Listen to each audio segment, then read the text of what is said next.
Assalamualaikum warahmatullahi wabarakatuh. Perkenalkan, nama saya Fikrul Rahman dari Teknik Geologi Angkatan 2022. Jadi di sini saya akan memaparkan materi mengenai provenance untuk tugas petrografi untuk petrogenesa. Jadi yang pertama saya akan menjelaskan mengenai apa itu pengertian dari provenance. Provenance itu secara bahasa itu berasal dari bahasa Prancis, yaitu provenir yang berarti sumber atau muncul. Jadi didapatkan dari Petitjean 1987 dalam box 2006. Kemudian untuk secara umum itu provenance itu menjelaskan mengenai daerah batuan tersebut berasal, yaitu mencakup lokasi daerah sumber, kemudian jarak terendapkannya, arah transportasi, kemudian ukuran dan volume sedimen, serta litologi batuan induk, lingkungan tektonik, serta relief daerah sumber dari batuan.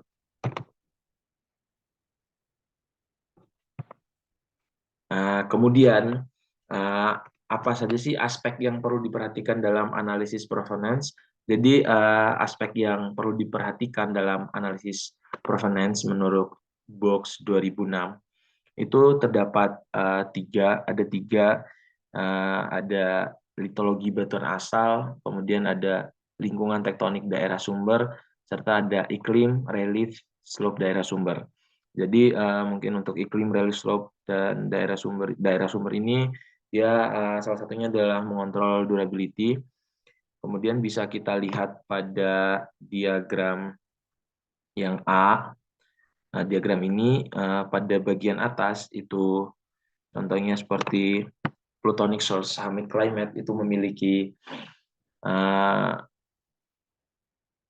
komposisi kuarsa yang cukup kaya atau cukup banyak. Mengapa demikian? Karena plutonic source humid climate misalnya iklim ini merupakan iklim basah yang di sana tentunya terjadi proses perubahan kimiawi yang cukup besar atau proses pelapukan yang cukup tinggi. Oleh karena itu material atau mineral yang banyak tersisa itu adalah kuarsa karena memiliki kestabilan yang cukup tinggi.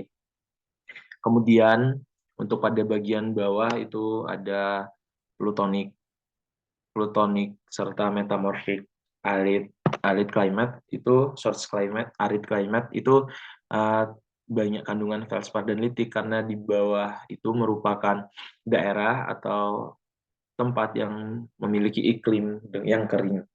Oleh karena itu mineral atau material yang pada dasarnya memiliki stabilitas yang tidak tinggi atau rendah itu masih kelimpahannya itu masih banyak. Kemudian pada diagram yang B itu berdasarkan setting tektonik itu pada bagian atas contohnya itu seperti TE itu merupakan daerah yang kayak kuarsa karena di situ merupakan daerah passing margin. Kemudian pada bagian bawah contohnya misal itu ada FA. Pada bagian tersebut itu memiliki kandungan litik yang banyak karena merupakan daerah subduksi. Kemudian faktor yang berpengaruh pada kelimpahan partikel sedimen itu ada 3 faktor. Ada yang pertama itu ketersediaan jenis partikel pada daerah asalnya. Kemudian ada yang kedua durabilitas mekanik partikel. Jadi di sini durabilitas yang dimaksud itu adalah bagaimana ketahanan terhadap abrasi. Kemudian ada stabilitas kimiawi partikel. Itu maksudnya adalah bagaimana ketahanan partikel tersebut terhadap pelapukan.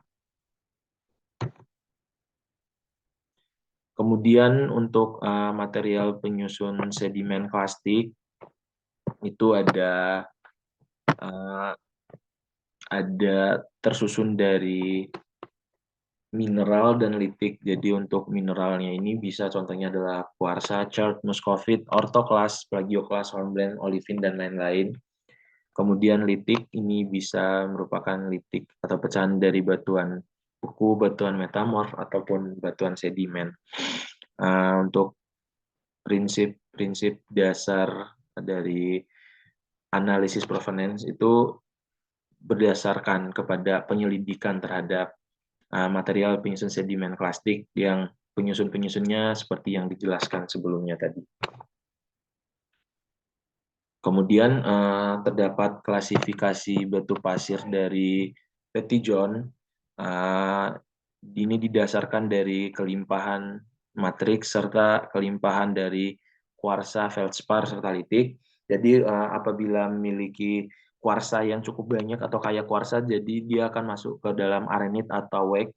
Kemudian apabila kaya feldspar itu akan masuk ke feldspatik atau arkosik dengan campuran kuarsa. Kemudian apabila kandungan litiknya banyak, maka dia akan menjadi litik arenite.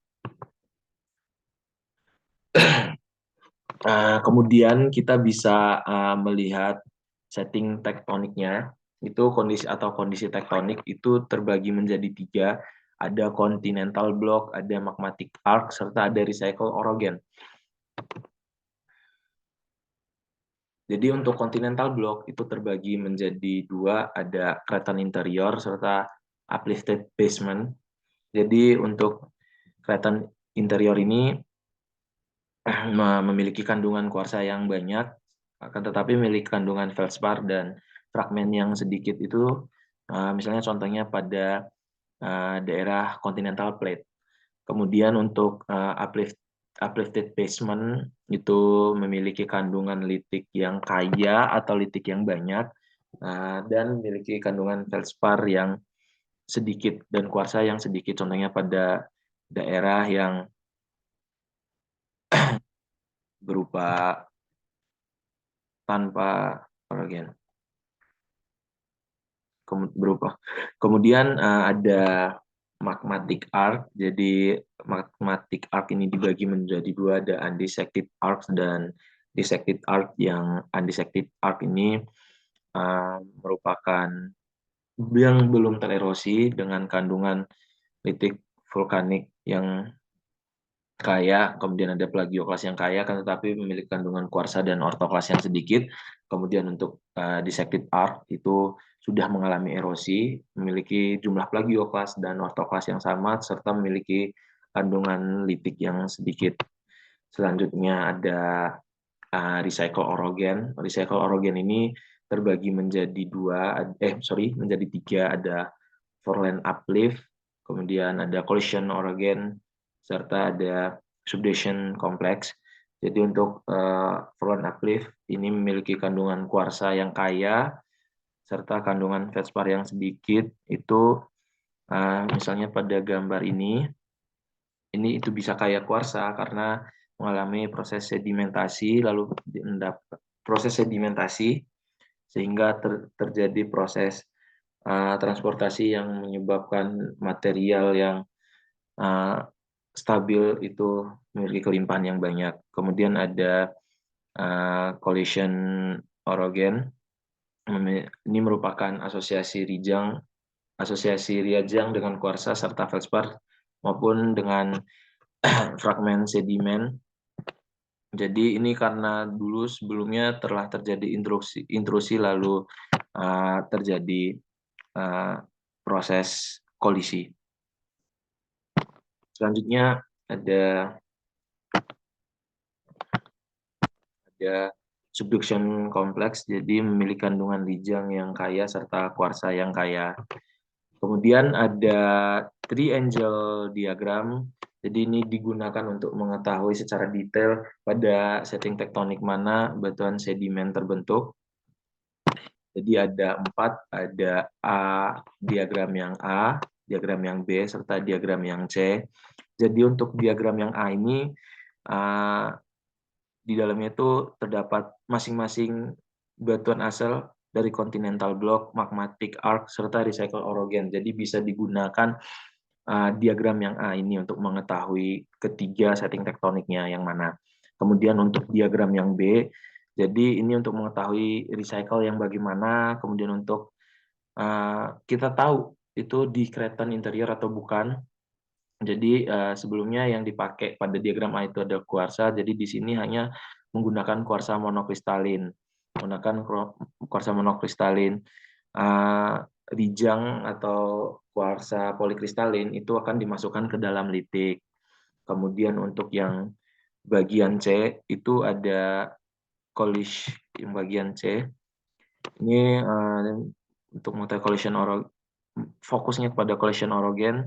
Jadi karena litiknya banyak, digunakanlah ini untuk membedakan dari mana asal litik tersebut, apakah dari collision, subduksi, atau magmatic arc. Jadi ini daftar pustaka yang digunakan dalam penyusunan tugas ini. Mungkin dari saya itu saja. Mohon maaf apabila ada banyak kekurangan. Terima kasih. Wassalamualaikum warahmatullahi wabarakatuh.